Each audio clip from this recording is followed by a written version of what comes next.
Well, hello and welcome back to the channel. Today I am driving a Tesla Model 3. This is the new Model 3. Now you'll remember that, I don't know, 4 years ago I drove the very first Model 3. I picked it up in New Zealand as delivery number 2 or number 3.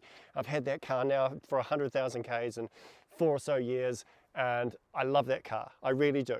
But will I love this car better? Let's find out.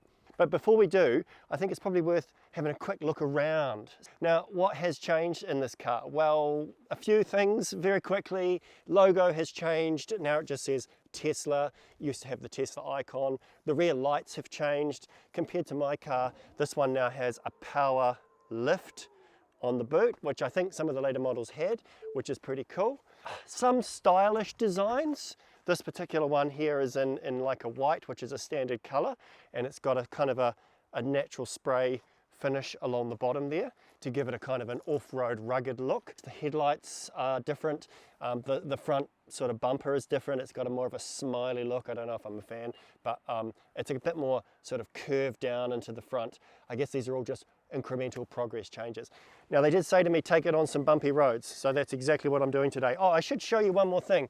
Down here you have a little hinge system on the car, and that helps bind the door together when it's closing or when it closes to give you a much better seal inside. So the first change that everybody notices is there's no stalks in the car, okay?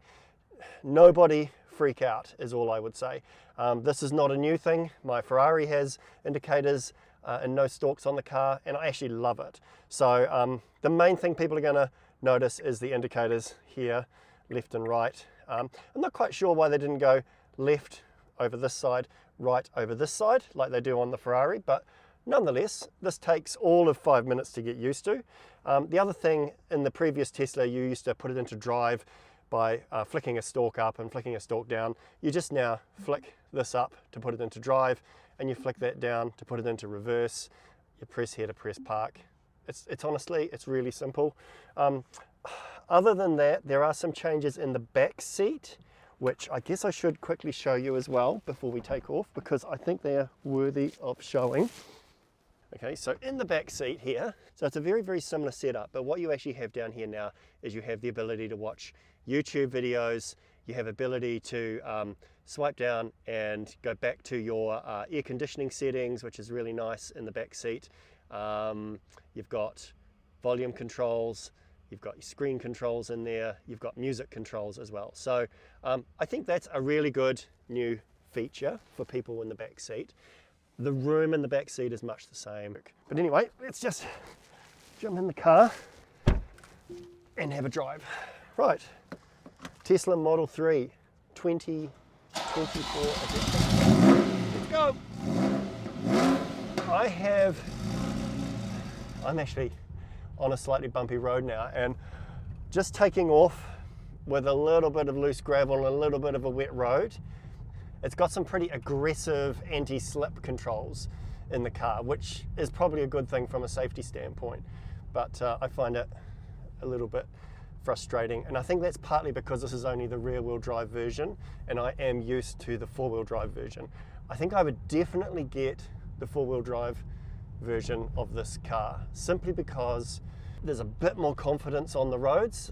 I've been driving today and it's been pouring with rain, and having that extra traction on this car, because it is a big heavy car, would be much better. Like I'm trying to get up this hill with a bit of spirited, I'm flooring it, and it's not wanting to do that because it just doesn't have enough traction on the car. Not enough power, I guess, in all the wheels to hold the car flat, which is a good safety feature, but you know.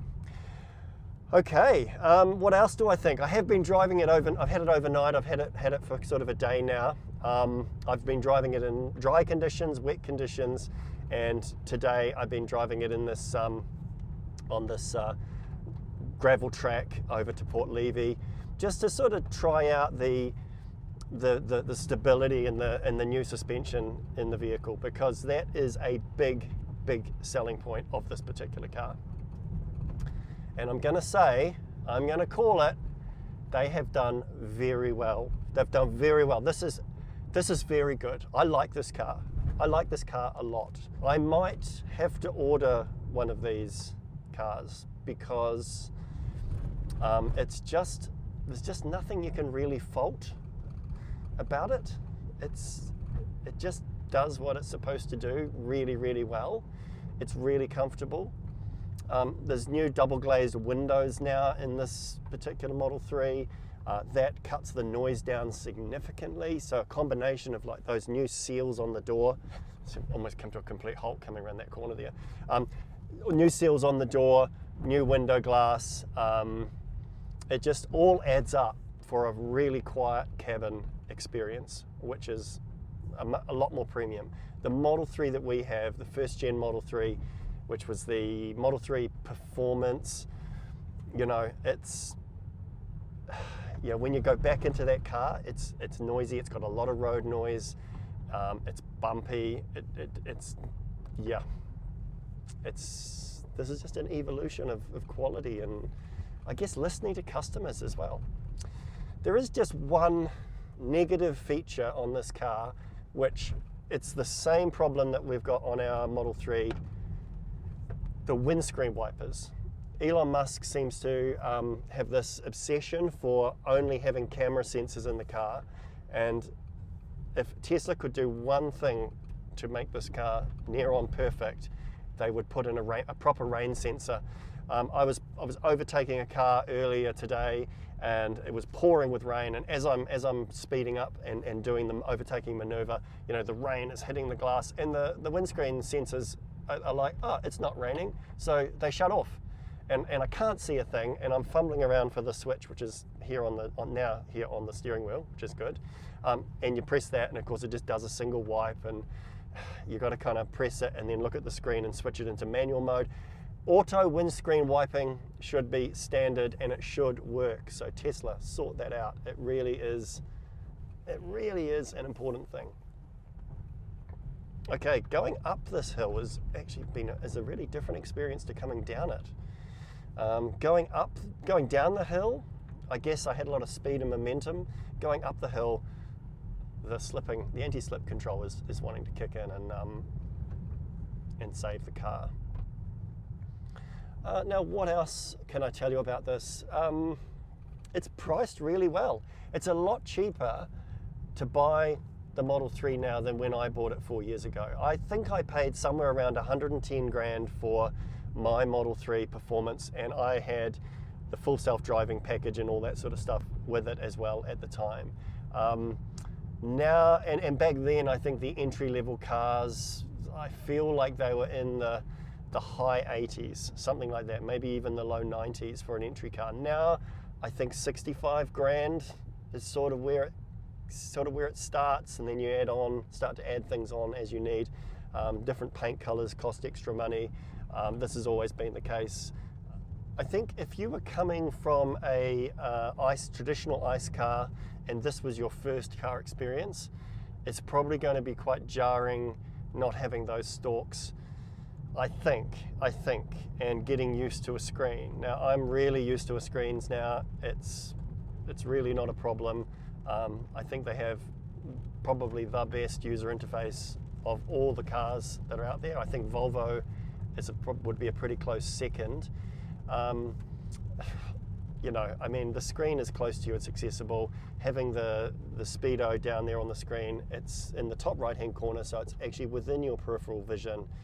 I've never found it to be a problem. I know other people talk about this car should have heads-up display, this car should have stalks. Really, I mean, I'd say move on, get over yourself. Nothing wrong with a little bit of progress. I guess they're saving costs in doing it a little bit, but also they're trying to say, like, do you need them?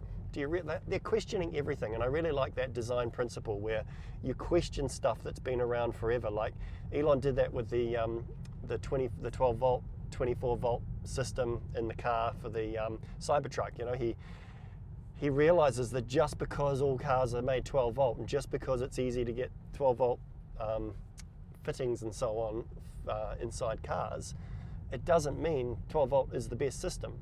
Is the Tesla Model 3 a driver's car? I don't know. I mean, short answer is no. But define driver's car. You know, I've said before, if I could only have one car for the rest of my life, what would I have? I think I would have this car. I've said that before. I'm going to say I'm going to hold on to it. And why? Because it's just so easy to live with. You know, I was singing this song in my head, easy like Sunday morning. And because I don't have the royalties to play that song, I had to sing it, had to put you through that. But it's easy like Sunday morning. That's what this car is.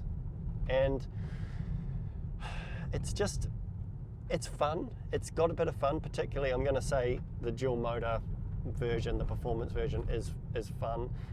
Should you go to the full-on performance version? Not if you have another car that is more fun than this, and there are plenty of those around. But yeah, if it's the only car you've got and you want to have a little bit of fun now and then, great, go for it. It's probably not worth the extra though. I don't think it's an available spec here in New Zealand just yet, so I can't even tell you what that option is, but you can get a dual motor long range version, and I think that would be the one I would have. Now allegedly the WLTP range on that long dual motor long range thing is over 600 k's, I think.